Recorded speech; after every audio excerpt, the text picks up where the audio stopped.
Crypto keeps pushing the limits with what's possible with blockchains.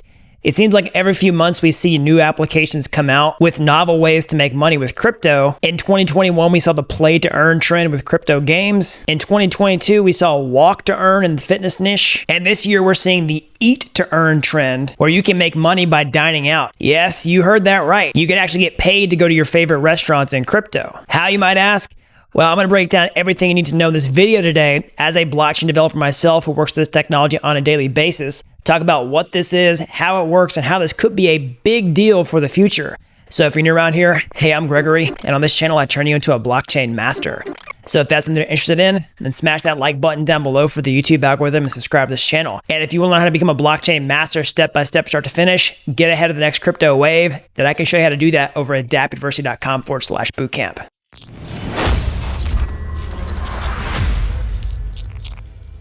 All right, so let's get into this. Let's talk about this new eat to earn trend where you can get paid in crypto by dining out at your favorite restaurants.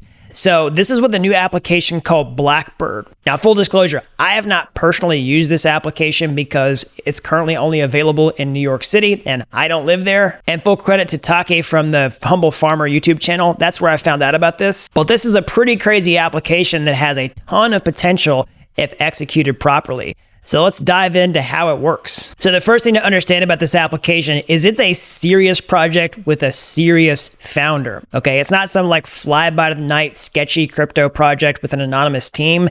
So it's founded by Ben Leventhal, who has a pretty impressive background, okay? He was the founder of Eater, which was sold for a ton of money. And he's also one of the co-founders of Resy, the really popular restaurant reservation service. There's pretty good odds if you're watching this video, you've made an online reservation with Resy in the past, or at least seen that badge on one of those websites. So that's the first really good sign for the legitimacy of this project. So how does it work? Well, the basic idea is it uses cryptocurrency to incentivize consumer behavior, in this case, eating out. Basically taking something consumers already doing and getting them to do more of it with crypto incentives.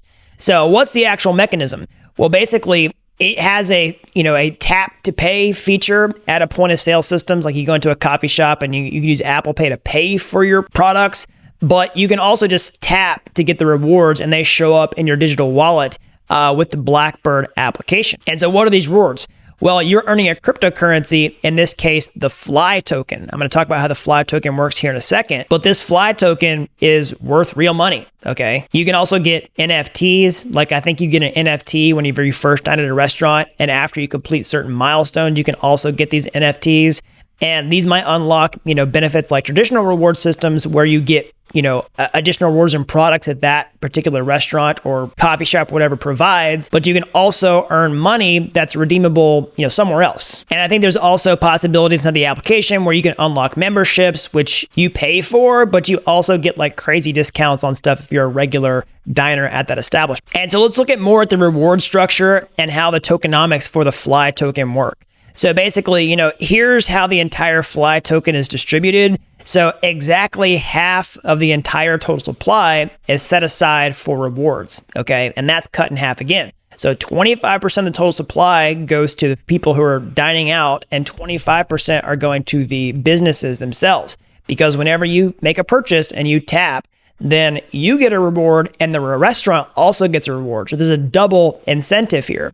Now, that being said, how is the token actually issued? Well, of this 50% of the supply, a fixed amount of tokens are issued every single day, and they're split by the people who are dining out. So that has some implications. On the slower days, when fewer people are eating out, or the slower times, then you're able to get more Fly tokens than another person. And consequently, on the times when everybody else wants to go out to eat, then you're gonna earn less. So you can see how there's some incentives to maybe go to restaurants at times or days when most people don't, because you can earn more. And the restaurant makes more in revenue and also off tokens as well. Now, but in terms of peak activity, when you're earning less, there's still the upside potential of the Fly token appreciating in value to where, yeah, you might earn less now, but this token could actually be worth more in the future as it gets adopted. And what I want to stress here is this is big for consumers and the restaurants themselves, because there's obviously incentives for the restaurants that they can connect with their customers, they can increase revenue, they can make more money from product sales by incentivizing their customers, they can earn money from the crypto. But also they have this added benefit of being able to like measure the lifetime value of their customer, which is invaluable knowledge for a business owner, because that, determines how they make certain business decisions. Okay. Sure, they could use credit cards for this type of stuff, but there's not always a direct connection between people when they switch cards or pay with cash. And sometimes they have to pay a lot of money for this data, and that removes the barriers for this. All right, now that's all pretty crazy. And again, I don't know much about this project yet at the time of recording this video because it's pretty new. I don't have access to this because I don't live in New York City, so I've been able to personally test this out myself. But it already looks pretty compelling on the surface. And now I want to talk about how this actually has staying power beyond just a flash in the pan trend that's going to pop off and then die that nobody's ever going to use. I think there is potential here. So what are some of those reasons? Well, reason number one, it's already a familiar format that people do. Okay. So like if you think some of the trends in the past, like the step to earn, like you go work out and make money, it's like, that's not really something people are already familiar with, but people are already familiar with rewards points. There's lots of people who live by rewards points as a strategy for funding, their limited eating out budget. We've already got this at a local level. I mean, you've probably been to a coffee shop where they have little punch cards where you can, get a stamp or a punch every time you go. And at some point you get a free cup of coffee. Starbucks already has this in their application where you earn stars for every drink you get, and then you get something free after a certain number. So it's already ingrained in consumer behavior, but now you get this additional level of getting something that's of value that you can use outside of the place, has monetary value outside the place of where you get them. Sort of like with the promise of crypto games, where people already play crypto games to earn things of value, but you can't really take that out of the game. But with blockchain games, you can take that value and take it out of the app. This is the same idea. And then on top of that, people are already familiar with credit card points, and people love credit card points. It's one of the biggest incentives that credit card companies use to get you to sign up for a card in the first place, is that sweet signing bonus. And then also all the rewards that you accrue over time that you can use for airlines, redeem as cash back or whatever. And this is taking it to the next level. Okay.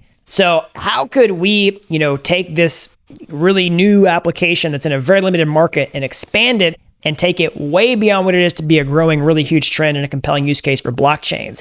Well, I think one of the reasons is the total addressable market is huge. Okay. So the number of people who come into crypto right now to buy NFTs or cryptocurrency using DeFi is really, really small. Okay. There's going to be a bigger overlap with those types of people and people who do like active trading or like card collecting or something like that. But think about the number of people who use credit card points, who use reward points for dining out. That is a way bigger group of people than who just like is in crypto today, especially in the middle of this bear market. And so that's one reason the total addressable market is big. The second reason is we can take this basic idea that I talked about at the beginning of using cryptocurrency to incentivize consumer behavior and take that to its logical extreme. How can we do that?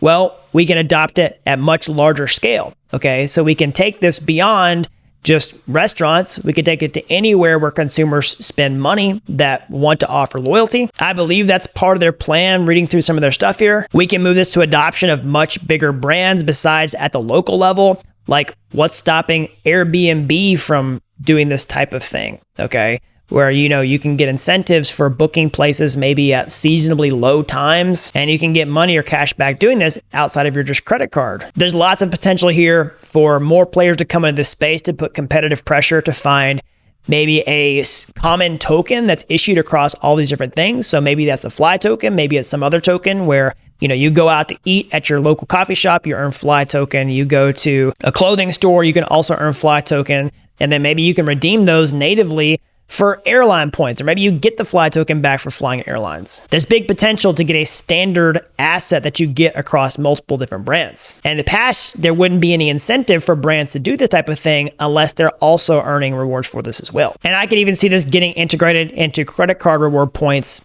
as well. So where you're getting it from the issuer or the merchant that you're shopping with, and then maybe also you're getting the same reward back from specific credit cards, especially smaller ones who want to bootstrap their own reward point system that's competitive to these larger credit card companies. So another potential here on the long term is you get lots of people who are really into hacking credit cards, right? Who basically travel almost for free, or get to do all this stuff almost for free.